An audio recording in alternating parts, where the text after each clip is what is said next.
રાજકોટ શહેર એસઓજીના એનડીપીએસ સેલને ઇન્ફોર્મેશન મળી હતી કે એક મુસ્તાક શેખ નામનો જે શખ્સ છે એ એમની જે છે એની ડિલિવરી પોતે પોરબંદર અને સૌરાષ્ટ્રના બીજા જિલ્લાઓની અંદર વારંવાર ખેપ મારીને કરે છે.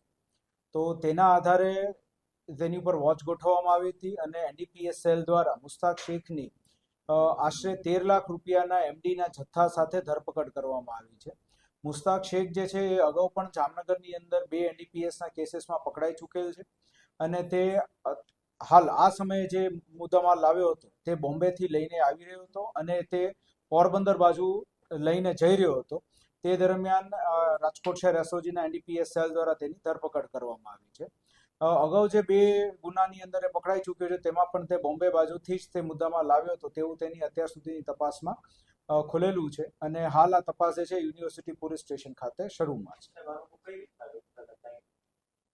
આ જે એમડી જે છે પાવડર ફોર્મની અંદર એ તેના એ લોકો અલગ અલગ શબ્દ વાપરતા હોય છે કે જેની અંદર એ લોકો એક બોક્સ અથવા એક પડીકી જે છે એ આશરે 1 ગ્રામ જેટલી હોય અથવા અમુક જે છે એ ફર્ધર એની અંદર 10 પાર્ટમાં ડિવાઈડ કરીને મિલીગ્રામની અંદર ડિવાઈડ કરીને પછી એના શોર્ટ્સ ને એવું બધું લેતા હોય છે એ રીતે વેચાણ થતું હોય.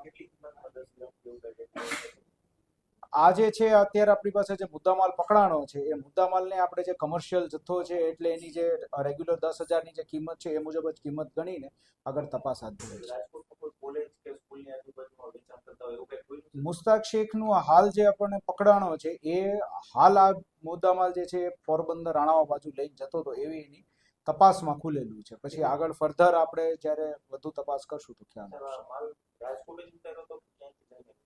એ બોમ્બેથી લઈને આવતો હતો અને પોરબંદર બાજુ એ આપી. બીજા કોઈની સંડોવણી છે? હાલ એ તપાસ સારું છે. યુનિવર્સિટી પોલીસ સ્ટેશન ખાતે એનડીપીએસ સેલ પણ આની અંદર ઇન્વોલ્વ છે એટલે આપણે બીજા આપણા રાજકોટ શહેરના કોઈ પણ આરોપી એની અંદર છે કે કેમ એ બાબતે તપાસ શરૂ છે.